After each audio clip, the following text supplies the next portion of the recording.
Hey, true believers, Chris Mack coming at you with Dark Knight's Death Metal Guidebook. This book, it shows what to do for a comic and what not to do in a comic. I will say that this should have been the book that kicked off death metal. Instead of jumping straight into the 7 issues of the main event and then being like, oh, here's a book, there's a book, here's a book, there's a book, everywhere's a book, right? It should have been like what they did with the Age of Apocalypse, where after they canceled all the books for, what was it, a year?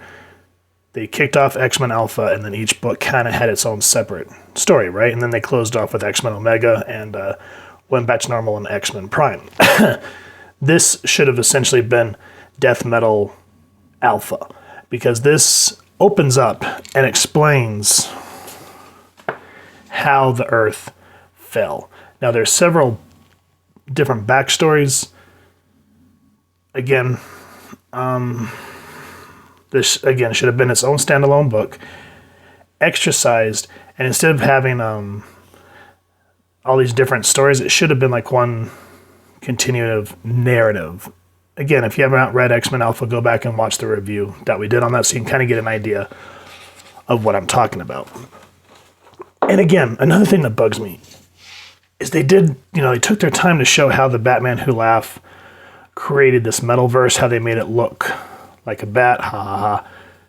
But they don't really utilize the map. In the Age of Apocalypse, whenever you get to the end, they'd show you, where Avalon was. It would show you where Apocalypse's throne in New York was, and all those points mattered, and they all reflected in the book. So like they would say over here where the Human High Council was, that'd be like Weapon X, and you go over to New York, that'd be the X-Men. Avalon would have been Excalibur. But here, it's just a cool looking map that doesn't mean shit. And it breaks my heart because the damn thing is so cool, especially the way they use the compass, which we will get into here in a moment on why this, Leonardo da Vinci, I almost said Leonardo DiCaprio, why this Da Vinci painting is significant here in a second. So I just kind of wanted to talk about why I think, this looks beautiful, but overall it doesn't mean anything. And it's just like, man, I wish they would have done something with that. So we kind of see the Earth as it's supposed to be, and then we see this Watcher, essentially. And no, it's not Uatu. This is DC Universe, guys. He goes, these memories are all that remains of the world that was. It's strange to think that how much has changed in only a few short months. That all the comforts of home are now confined to dreams. That's an awesome way to open the book. And at first you think it's the Spectre. I'm not going to reveal who it is because it kind of does play into a big part in the books. But this first story that I go over is this is Scott Snyder, James Tynion IV, and Joshua Williamson writing, Doug Mankey doing the penciling, James Mendoza doing the ink, David Barron doing the colors, and Tom Napolitano doing the lettering. And after you kind of get this moment, you're like, hey, that's kind of poignant and very cool. You open up, and they go over Perpetua and the Fourth Wall and all that bullshit if you haven't read the more modern Justice League, which I will be honest, those issues are hit and miss, especially when they kept getting to the Fourth Wall on Perpetua. Or the fourth barrier. Who the hell cares? No one really did, because everyone I talked to was just kind of meh. But while the heroes were distracted with Perpetua, then we get into what we give a damn about. The Batman Who Laugh strikes and brings more evil Batman from the dark multiverse. And we kind of actually get an idea on who's who. We see how Dr. Arkham from another universe plays into the thing. He goes, the West Coast fell with the destruction of Captain Atom. Courtesy of Dr. Arkham, the maddest scientist the Batman Who Laughs could find among his doubles in the depths of the dark multiverse. And then how this guy keeps showing up. We don't really know much about him. This is the Bat Mage. He was the next to strike. He decided to darken the doorstep of paradise itself. Themyscira, home of the Amazons. And so right here, this kind of starts to explain why he would attack there, why he kind of plays a big role in Dark Knight's Death Metal #1. We this Bat Hamet, which I thought was kind of really dumb, but of course they had to have a Cthulhu level villain.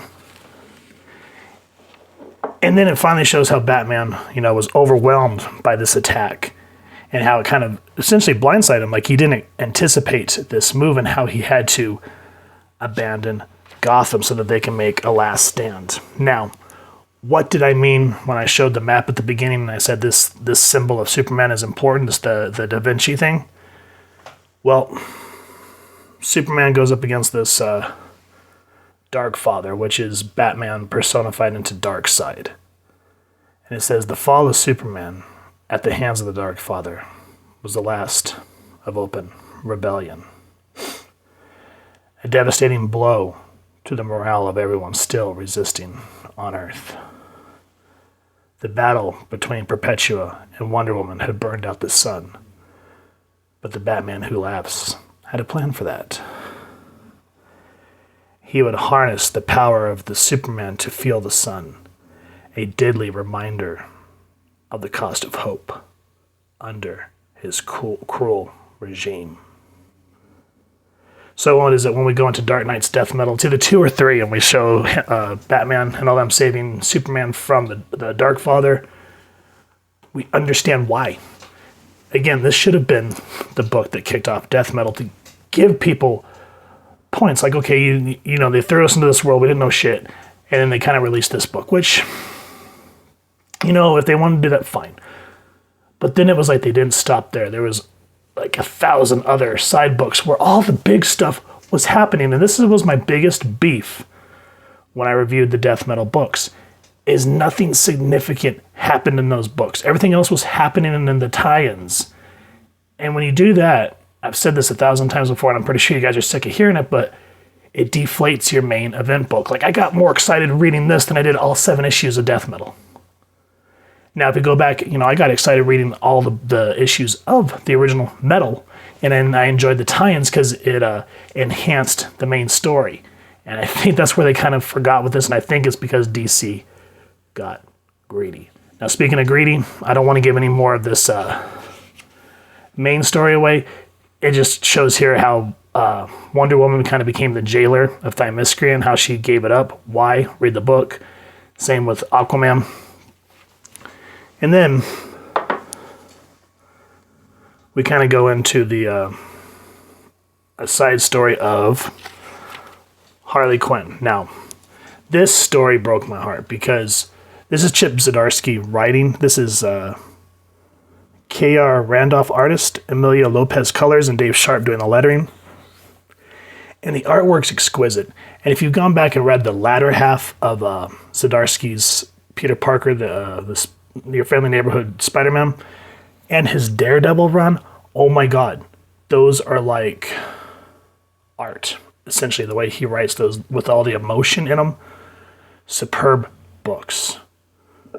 But this one, definitely a piece of shit. And I think it's because Zdarsky decided to fall back on his jokes. Other reviewers have said this.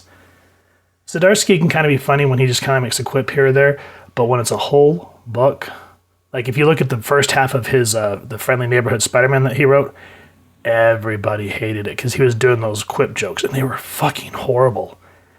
And the same thing here. Okay, look, we got the super mutants from The Dark Knight Returns. I was like, oh, I ain't dying in the desert, being ganged up on by mutants. I want to be in a champagne-filled bathtub, sprinkled with the ashes of my enemy, while Ivy tells me what happened on Tiger King. So funny. Because she knows I can't watch it because it's triggering.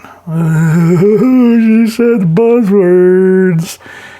And it just, there's nothing to this. It's another nothing book. And then we jump into another one, which kind of shows how Aquaman ultimately gives up Atlantis.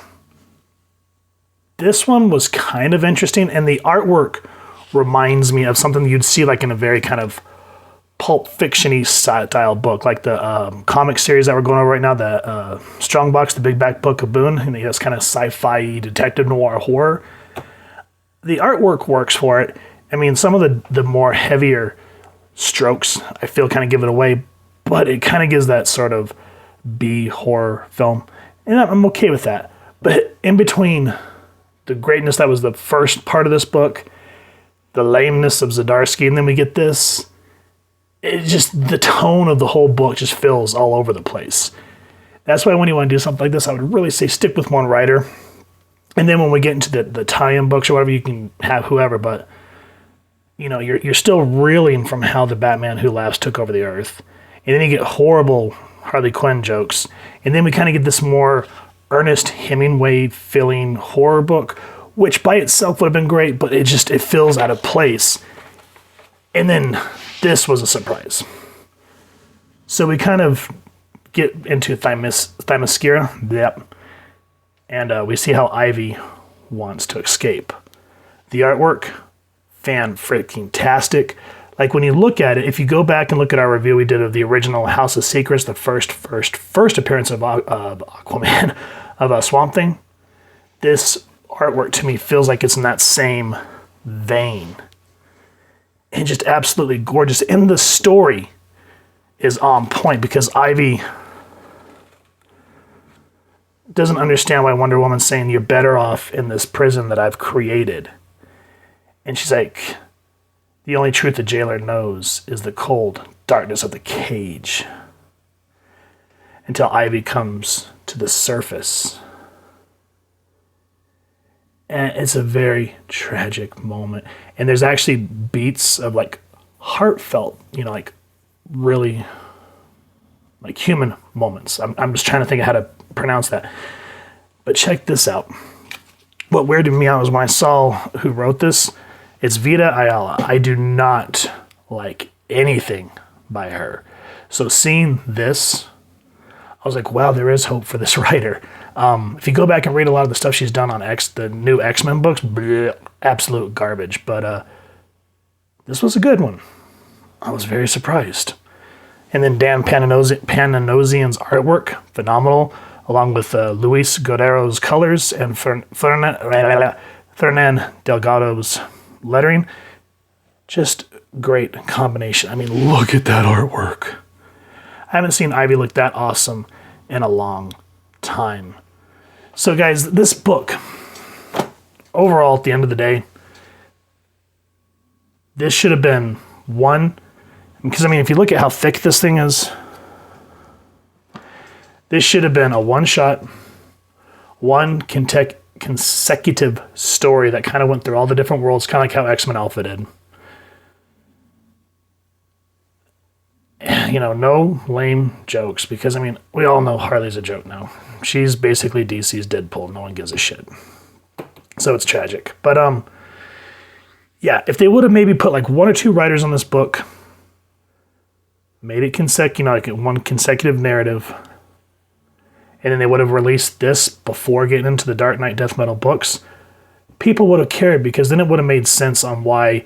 Because at the time when Death Metal came out, you know, we just got off of Year of the Villain, Hell of Resin, and then all of a sudden we get metal lumped in there. And we're like, how the hell did this happen to the world? Blah, blah, blah, blah, blah. And it was just very confusing until this book came out.